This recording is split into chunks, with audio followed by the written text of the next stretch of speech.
Assalamualaikum warahmatullahi wabarakatuh. Innal hamdalillah nahmaduhu wa nasta'inuhu wa nastaghfiruh wa na'udzu billahi min shururi anfusina wa sayyiati a'malina may yahdihillahu fala mudilla lahu wa may yudlil fala hadiya lahu. Asyhadu an la ilaha illallah wa asyhadu anna Muhammadar Rasulullah. Amma ba'd. Alhamdulillah, pada malam hari ini Allah mengumpulkan kita semua di salah satu rumahnya, yaitu Masjid Al-Falah. Semoga keberadaan kita di sini senantiasa berada di dalam limpahan rahmat, barokah dan lindungan Allah Subhanahu wa Ta'ala secara lahir ataupun batin. Insyaallah malam hari ini kita melanjutkan kajian sunnah, yaitu dari kitab Bulughul Maram. Pada malam hari ini kita akan memulai kajian, yaitu dari hadis nomor 1495,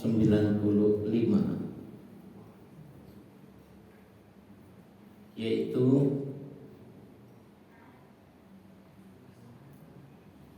dari Anas.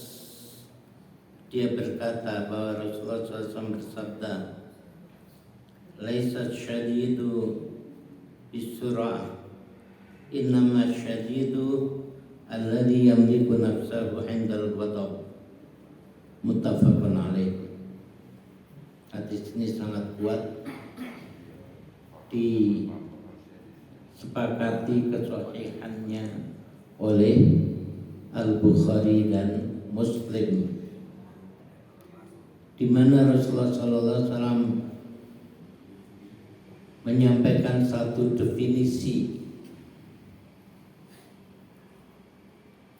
dan Nabi berulang-ulang memberikan definisi untuk hal-hal yang sebenarnya sudah umum di masyarakat.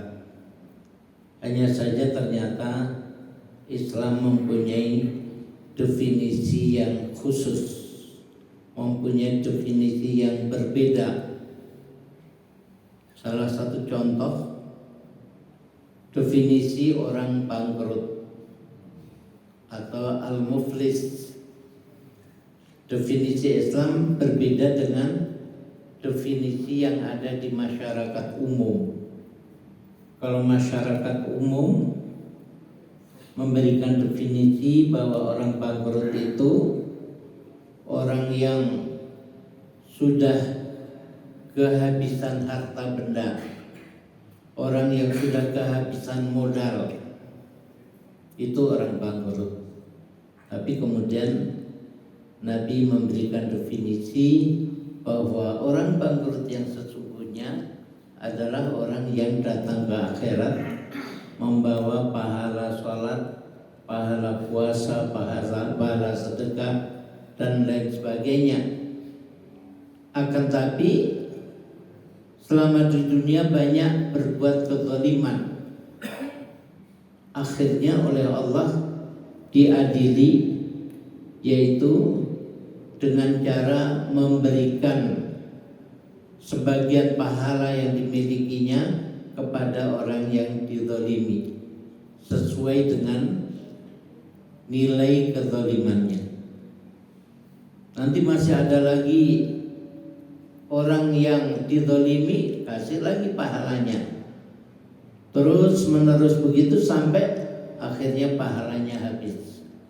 Kalau pahalanya sudah habis, sedangkan yang dizalimi masih ada, maka Allah mengambilkan dosa dari orang yang dizalimi dan dipindahkan kepada orang yang berbuat zalim tadi.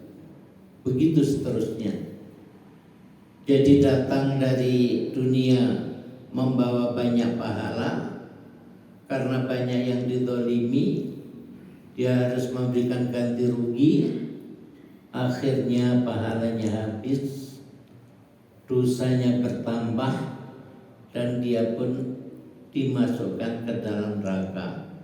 Ini salah satu definisi zalim yang diberikan Rasulullah SAW, yaitu definisi bangkrut, yaitu bangkrut yang sebenarnya. Nah, hari ini Nabi menambahkan kita, yaitu satu definisi orang yang kuat atau asyadid. Jadi Nabi menyatakan laisa syadidu bisura'ah. Orang yang kuat itu bukan orang yang paling kuat, paling jagoan di dalam sura'ah, di dalam lomba gulat. Ya, bapak-bapak kalau pernah nonton apa itu yang dari Amerika, Smackdown ya. Smackdown itu bahasa Arabnya itu musoro'ah. Jadi di situ ada huruf shad, ra, ain. Jadi sura'ah itu bergulat. Jadi orang yang kuat itu bukan orang yang kuat menjadi pemenang dalam pergulatan. Innama syadidu, adapun orang yang kuat yang sebenarnya alladzi yamliku nafsahu 'indal ghadab, yaitu orang yang bisa menguasai dirinya ketika dia marah. Nah, inilah orang yang kuat, yang sebenar-benar kuat menurut Rasulullah SAW. Karena orang yang kuat sesuai dengan definisi ini, dialah orang yang bakal selamat, bakal menjadi pemenang di dunia ataupun di akhirat. Kalau orang yang kuat itu definisinya mengikut definisi yang biasa, yang umum di dunia, yaitu yang jagoan kalau berantem, kalau gulat paling kuat. Nah, justru itu yang sering mencelakakan. Betapa banyak orang yang karena terjadi perselisihan, kesalahan sedikit pada pihak lawan, lalu emosi, kemudian memukul. Akibat dia memukul, dituntut ke pengadilan dan akhirnya harus membayar denda yang lebih besar daripada masalah yang dia hadapi.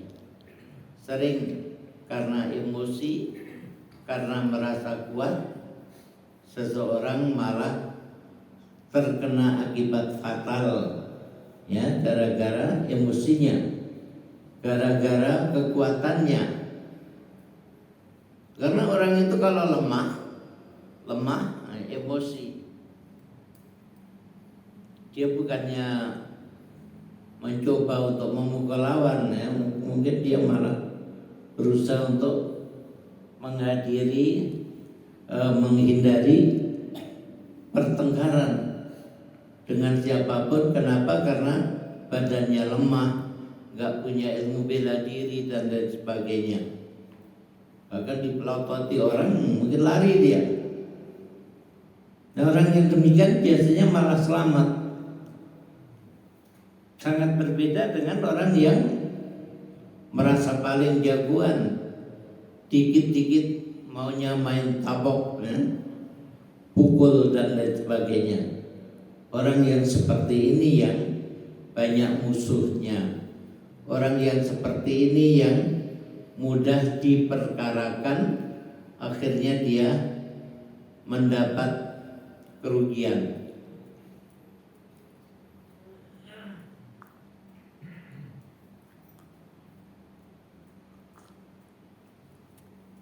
Saya malah dapat informasi, katanya sopir-sopir angkot sekarang ini sudah pinter. Jadi kalau ada sopir angkot mobilnya senggolan dengan mobil orang, lalu sopir angkot itu dipukul, dia sudah tahu kalau dipukul dia bisa lapor polisi, dan dengan lapor polisi itu dia bisa dapat duit banyak, ya. Terus sopir angkot sekarang harus hati-hati, ya. Jadi kalau orang dengan mudah mengikuti emosi tanpa berpikir, dia malah akan merugi di dunia dan juga merugi di akhirat. Kerugian di akhirat apa? Dalam aturan Islam, kalau kita dizalimi orang, itu kita memang boleh membalas.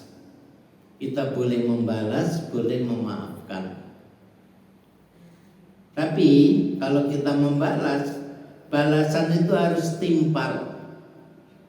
Ibaratnya kalau ada orang menyebabkan kita rugi 1 juta, boleh kita balas dengan membuat kerugian 1 juta. Jadi kita balas dengan balasan yang sama. Tapi kalau kita sampai merugikan orang itu 1,5 juta, berarti kita sudah zalim 1,5 juta. Ya, yang 1 juta itu balasan, yang 1,5 juta itu adalah merupakan kezaliman kita kepada orang tersebut. Ya, jadi membalas kezaliman itu boleh, tapi harus adil. Tidak boleh melampaui kezaliman yang kita terima. Tapi kalau kita memaafkan, pahalanya lebih besar, jauh lebih menguntungkan bagi kita yang dizalimi. Kemudian hadis berikutnya 1496, yaitu dari Ibnu Umar radhiyallahu anhuma, Rasulullah SAW bersabda, "Az-zulmu dzulumatun yaumal qiyamah." Muttafaqun alaih. Az-zulm, kezaliman, itu adalah zulumatun yaumal qiyamah, adalah merupakan kegelapan pada hari kiamat. Hadis ini sangat kuat, juga diriwayatkan oleh Imam Bukhari Muslim. Mereka berdua sepakat atas kesahihan hadis ini. Jadi kezaliman itu oleh Allah memang sudah disediakan balasannya, hukumannya. Apa itu hukumannya? Adalah kegelapan. Sekarang bayangkan bapak-bapak, pada hari kiamat, ketika matahari dekat kepala, ketika tidak ada pohon-pohonan, tidak ada bangunan, keadaannya terang benderang. Tapi pada waktu itu ada orang-orang yang kegelapan, menganggap bahwa dirinya berada dalam kegelapan yang luar biasa. Dan ternyata Kegelapan itu terjadi akibat kezaliman yang dilakukan. Semakin banyak dia melakukan kezaliman, maka semakin mendapatkan kegelapan pada hari kiamat. Kita ini nggak ada yang kenal alam mahsyar itu nanti seperti apa. Kita nggak tahu, nggak bisa membayangkan. Di alam mahsyar kita mau, ya katakanlah kita tahu bahwa kita akan menuju pengadilan Allah. Tapi pengadilan Allah itu ada di mana? Arahnya kemana? Itu nggak ada orang tahu, kecuali orang-orang beriman. Tapi kalau orang pada waktu itu nanti bangkit dari kubur dalam keadaan gelap, ya kita ini alhamdulillah mungkin sudah hidup di sektor 6 Taman Yasmin ini, mungkin ada yang sudah 10 tahun, belasan tahun, atau bahkan puluhan tahun ya. Setelah kita hidup di sektor 6 30 tahun, lalu kita mendapat cobaan yang menyebabkan penglihatan kita hilang. Kita menjadi buta. Kita masih muda. Kita tahu kalau keluar rumah jalan ke kiri itu berarti sampai Masjid Al-Falah. Kalau ke jalan ke kanan kemudian ke kiri nanti sampai ke pertokoan. Kita sudah punya bayangan, meskipun kita buta ya, kita bisa dengan mudah mendapatkan tempat-tempat yang kita cari. Itu kalau kita buta di dunia. Tapi kalau kita butanya di hari kiamat, kita bangkit dari kubur itu di tempat yang asing. Bumi ini oleh Allah sudah dirubah, sudah diganti dengan keadaan yang sangat berbeda. Ya, ketika kita bisa melihat pun, kita mungkin ya menerka-nerka saja, agak bingung.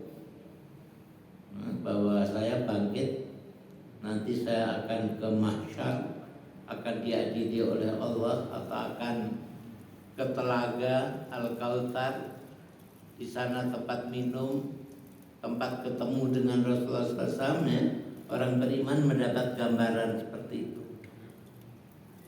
Dan orang beriman mendapat petunjuk dari Allah kemana harus berjalan.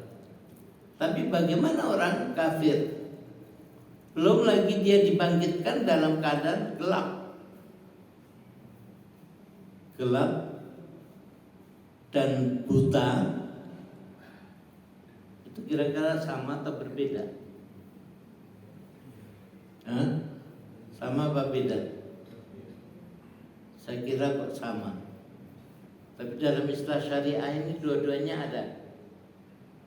Ya, ada disebutkan bahwa kezaliman itu menyebabkan terjadinya kegelapan di hari kiamat. Ada lagi Allah berfirman, yaitu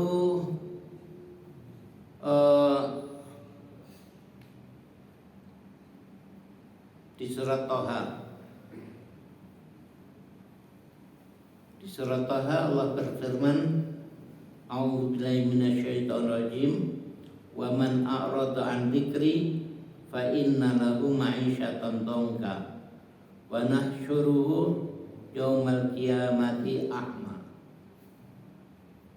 Dan siapa yang berpaling dari ingat kepadaku, atau biasa juga diterjemahkan siapa yang berpaling dari Al-Quran, karena Al-Quran itu salah satu namanya adalah dzikr. Jadi siapa yang berpaling dari Al-Quran, fa inna lahu ma'isyatan dongka, maka sesungguhnya bagi dirinya nanti di akhirat suatu kehidupan yang sempit, menyesakkan. Wa nahsyuruhu yaumal qiyamati a'ma, dan kami kumpulkan pada hari kiamat dalam keadaan a'ma, dalam keadaan buta. Nah, jadi ada gelap, ada buta. Wallahu a'lam apa bedanya? Apakah sama atau beda? Mungkin sama. Ya, punya mata tapi nggak bisa melihat karena semuanya gelap, ya, gelap gulita. Nggak ada bedanya dengan buta. Lalu orang itu qala rabbi lima hasyartani a'ma wa qad kuntu basira. Dia berkata, wahai Tuhanku, kenapa engkau kumpulkan aku di mahsyar ini dalam keadaan buta, padahal aku dulu di dunia bisa melihat. Qala kadzalika atatka ayatuna fanasitaha wa kadzalikal yauma tunsa. Ini karena telah datang kepadamu ayat-ayat kami, tapi ayat-ayat itu kamu lupakan. Maka begitu juga pada hari ini, pada hari mahsyar atau hari kiamat ini, kamu dilupakan. Jadi dilupakan Allah itu dampaknya itu dibiarkan dalam keadaan buta, bangkit dari kuburan dalam keadaan buta. Ya, jadi sekali lagi wallahu alam, buta dan gelap, ya, itu kira-kira sama. Orang berada dalam kegelapan, tidak tahu harus jalan kemana. Atau di surat An-Nur Allah menceritakan kegelapan di dasar laut, yaitu au kadhulumatin fi bahri luji yaghshahu mawjun min fawqi mawj min fawqihi sahab dhulumatun ba'duha fawqa ba'd idza akhraja yadahu lam yakat yaraha. Allah menggambarkan kegelapan. Ini kalau ketika saya baca di ilmu kelautan, yaitu informasi dalam bahasa Jerman, itu diceritakan bahwa kalau orang menyelam ke laut itu sampai batas 300 meter itu masih ada cahaya matahari meskipun remang-remang. Tapi kalau sudah turun dari 300 meter itu sama sekali tidak ada cahaya matahari, tidak tersentuh oleh cahaya matahari. Itu keadaan laut. Jadi Nabi Allah Subhanahu wa taala menggambarkan di surat An-Nur tadi tentang kegelapan orang-orang kafir, bahwa mereka itu seperti berada di bahri luji, di laut yang dalam, ya, di laut dalam secara ilmiah tadi setelah 300 meter, yaitu fi bahri luji yaghshahu mawjun min fawqi mawj, bahwa di atas laut yang dalam itu ada ombak, di atas ombak ada ombak lagi. Jadi ombak itu berlapis-lapis. tidak seperti yang kita lihat dengan mata kita. Zulumatum ba'duha fawqa ba'd. Kegelapan yang satu sama lain melebihi kegelapannya. Idza akhraja yadahu lam yakad yaraha.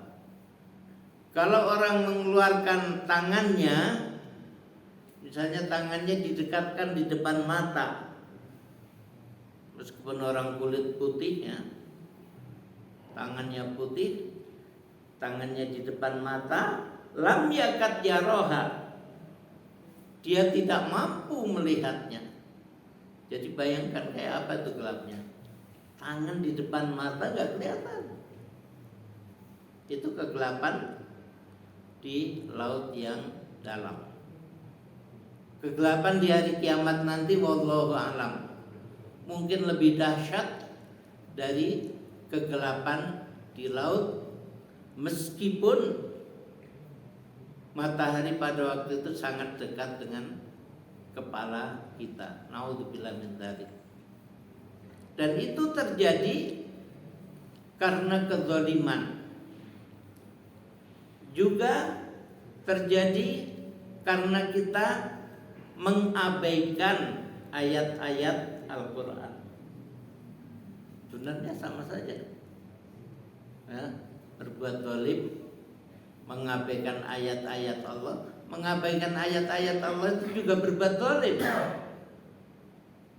Zalim pada diri sendiri, zalim kepada orang lain. Karena ayat-ayat Allah itu sudah mengatur seluruh kehidupan.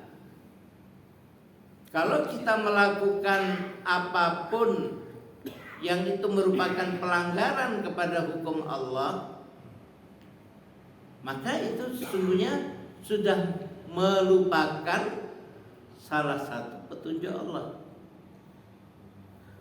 Misalnya apa? Ya misalnya kita karena persoalan kecil,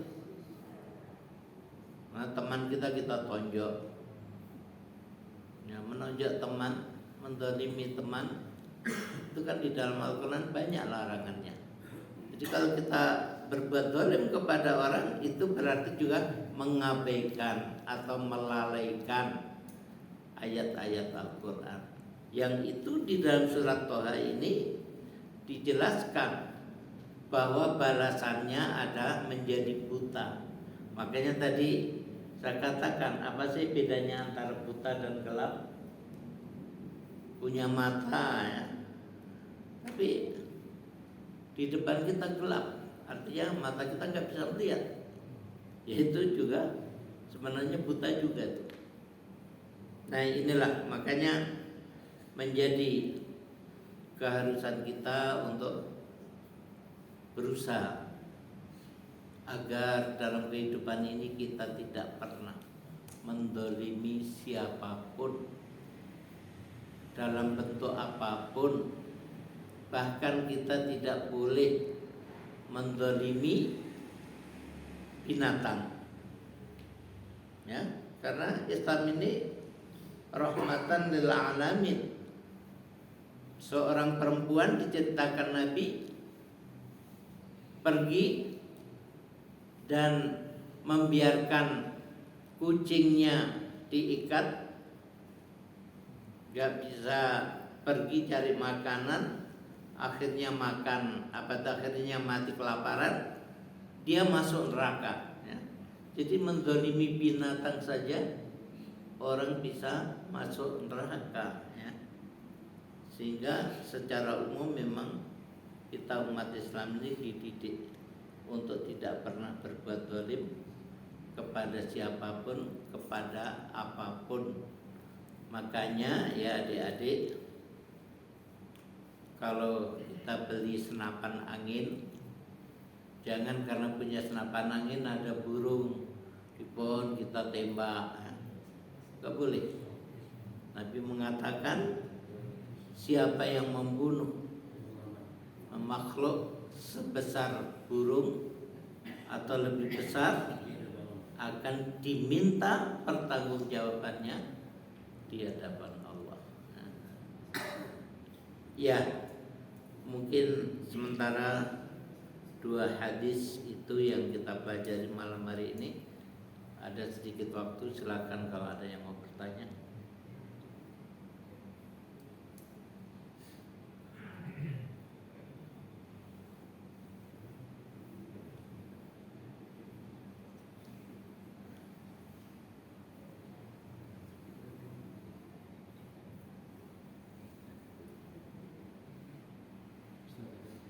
Ya, silakan.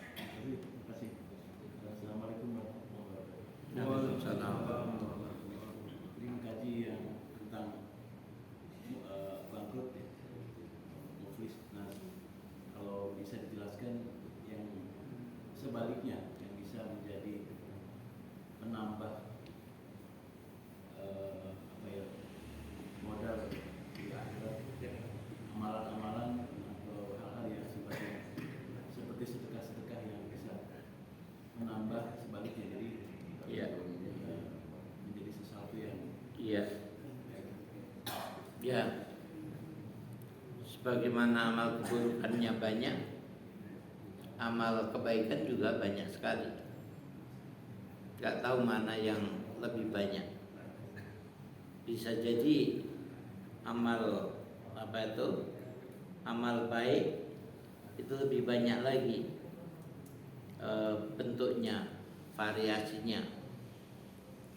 Jadi apapun yang kita lakukan dan sesuatu itu diridhoi Allah, menyenangkan orang, maka kita mendapat pahala.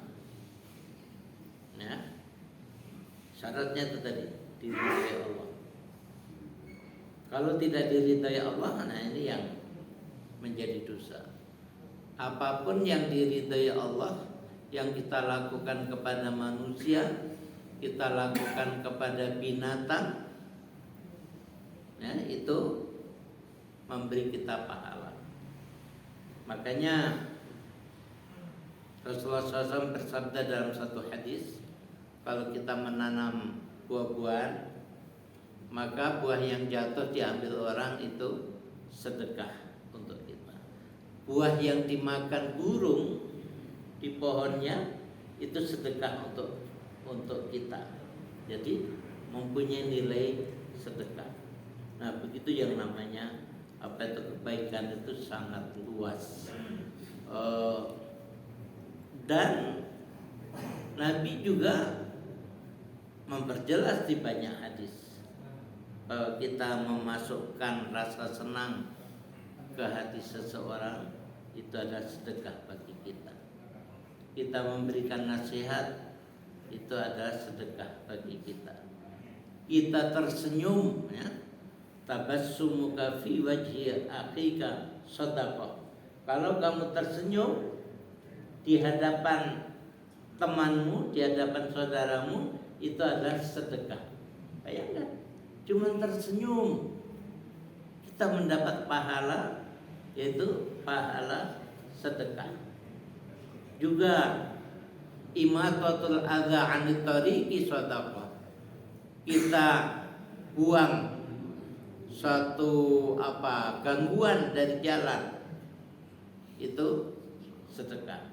Kita lihat ada batu agak besar dikit, kita takut nanti ada orang kesandung, kakinya sakit, ya kita buang, sedekah.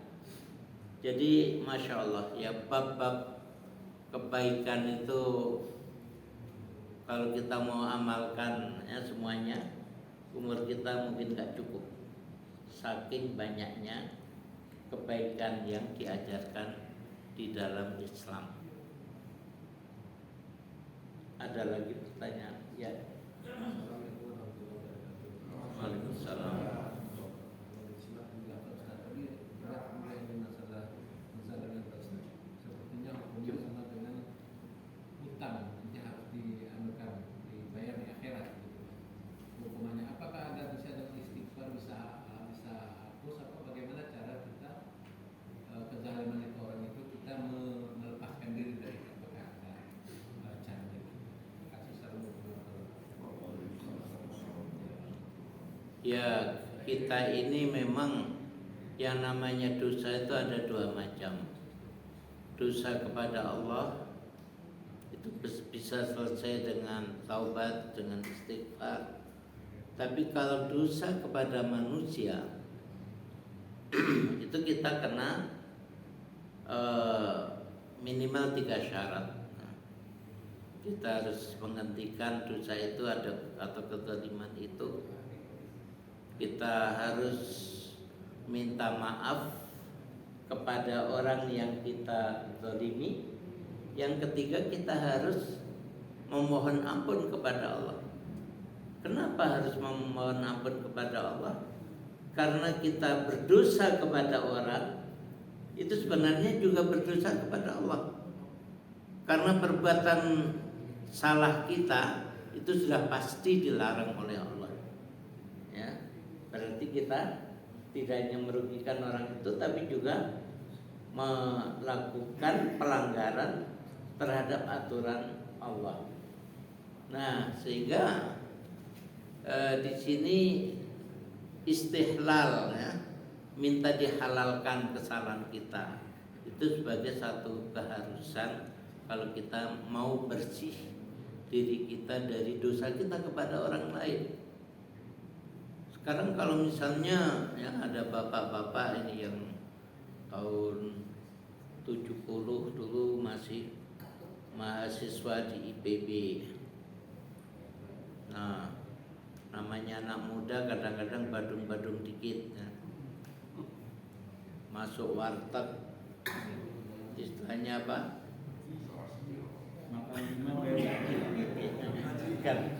Makan 5 bayar hiji. Itu apa namanya? Darmaji. Ya.